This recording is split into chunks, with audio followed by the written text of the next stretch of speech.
È facile correre in moto oggi? Ma direi proprio di no. Io ho scelto le gare per strada.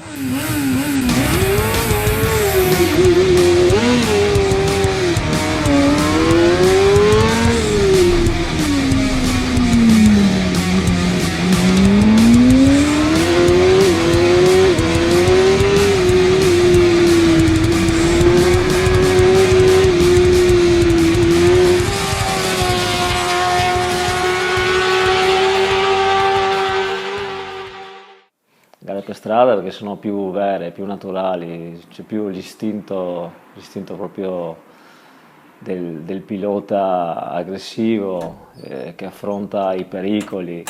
Per strada si rischia tanto di più, la pista dopo un po' può anche sembrarti noiosa, però buttarti in una strada alla cieca che non sai cosa vai incontro e devi fare quel giro lanciato lì e solo quello lì al massimo delle possibilità, a me piace di più, è una sfida più d'altri tempi.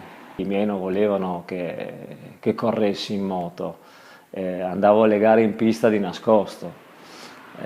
Poi sono arrivati dopo tanti anni le gare in salita perché non sapevo neanche la loro esistenza. Le prime gare negli anni 90 con la Sport Production 600, sempre con l'Honda, in Italia erano dure. A parte che facevo forse 3-4 gare all'anno, per cui senza allenamento né niente mi trovavo a combattere con gente che poi ha lavorato a fianco di Valentino Rossi, per dire nomi come Vittoriano Guareschi, per dire nomi come Menegalli che lavora tuttora in Yamaha, erano tutti piloti con cui mi devo scontrare, comunque gli arrivavo molto vicino. All'epoca c'erano 3 batterie il sabato per correre la domenica, si correva, cioè eravamo 90 iscritti, quindi con le mie possibilità era un po' dura. Poi siamo passati all'Alpe Adria dove abbiamo fatto un secondo posto, abbiamo vinto il Triveneto. Un aneddoto particolare, per vincere quel Triveneto e arrivare secondi all'Alpe Adria, il giorno prima della gara finale del campionato a Grobnik, abbiamo grippato col Suzuki 250, non avevamo neanche i cuscinetti, tra l'altro siamo andati in cerca a Trieste, non ce li avevano, poi li abbiamo trovati a Rijeka il sabato sera.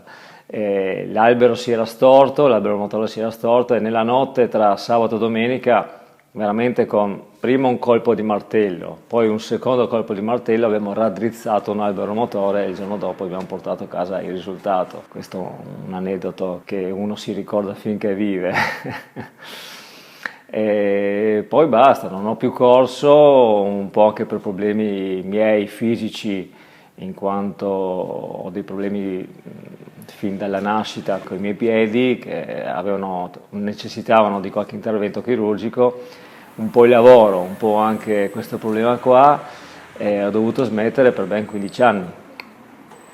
Quindi c'è stata la ripresa nel 2009, quando ho scoperto le gare in salita, mi sono iscritto senza neanche mai vedere prima una gara, le gare sono comunque tutte lontane dal Friuli Venezia Giulia.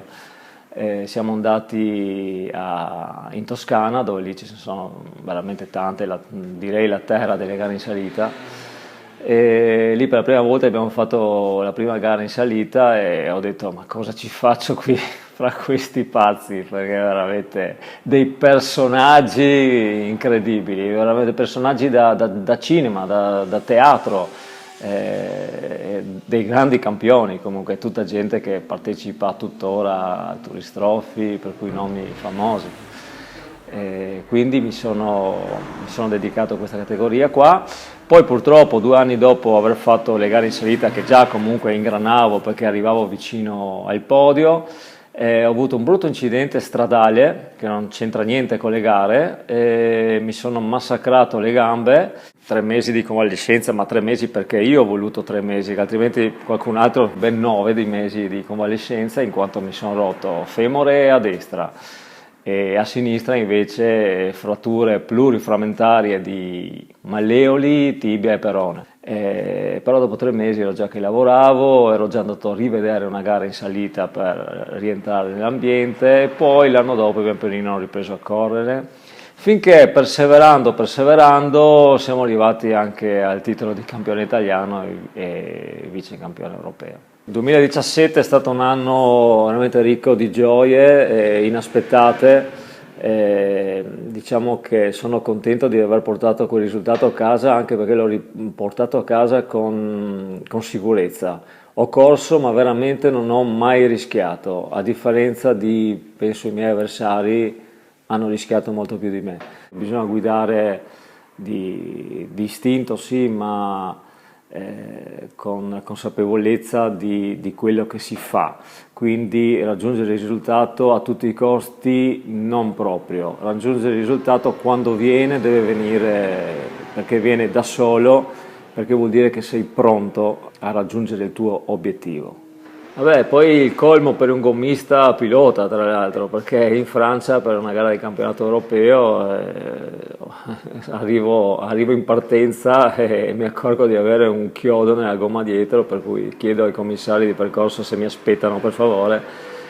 Torno di corsa al mio box, mi sostituisco la gomma, tra l'altro era la gomma nuova quella che ho bucato, perché ho dovuto mettere la gomma vecchia e fare la gara con la gomma vecchia. Per fortuna è andata bene lo stesso, dai. Abbiamo corso, ho portato a casa anche lì i punti che mi servivano per portare a casa il secondo posto in classifica europea. Dopo la frattura alle gambe era quasi impossibile pensare di tornare a correre di nuovo, soprattutto ad alti livelli. Invece la mia testardaggine ha fatto sì che sono tornato più forte di prima e nonostante la paura di rompersi di nuovo, sono tornato in sella e ho portato a casa risultati ancora più importanti di prima, quasi un po' fregandomene di questo problema. Però la verità è che dopo l'incidente ho scoperto di stare meglio, di vivere meglio la mia vita, di godermela di più momento per momento, anche perché quando la vita ti pone proprio davanti a queste grosse difficoltà che non sai come ne uscirai, e io in quel caso ne sono uscito più forte di prima. Per il 2018 cercherò di difendere il titolo dagli attacchi dei miei avversari, che sicuro saranno agguerriti come sempre, nella mia categoria 600 Supersport, nell'italiano. Mentre per l'europeo sinceramente punterei a vincerlo, visto che l'altro anno mi è sfuggito per poco. Mi piacerebbe tanto portare le gare in salita in regione, in Friuli Venezia Giulia. Mi sono adoperato un po', però ho trovato un po' di problemi e ci sto ancora lavorando. Spero qualcuno venga in mio e in nostro aiuto per realizzare anche questa impresa. Il mio progetto importante è andare a parlare nelle scuole agli adolescenti di sicurezza stradale, perciò che non si facciano male con le loro moto e i loro scooter nel traffico di tutti i giorni. A 14-15 anni si prende la prima moto e si corre per strada senza sapere quali sono i rischi. Quindi dare un po' di info per dire a questi ragazzi come bisogna comportarsi per strada ed eventualmente scegliere la pista oppure le competizioni come faccio io di gare in salita. Ragazzi, non correte per strada, qualsiasi dubbio, domanda che avete sul mondo delle moto, non esitate, venitemi a trovare, il mio negozio a Trieste lo conoscono tutti e sarò ben felice di indirizzarvi a cosa bisogna fare per divertirsi oggigiorno con le moto.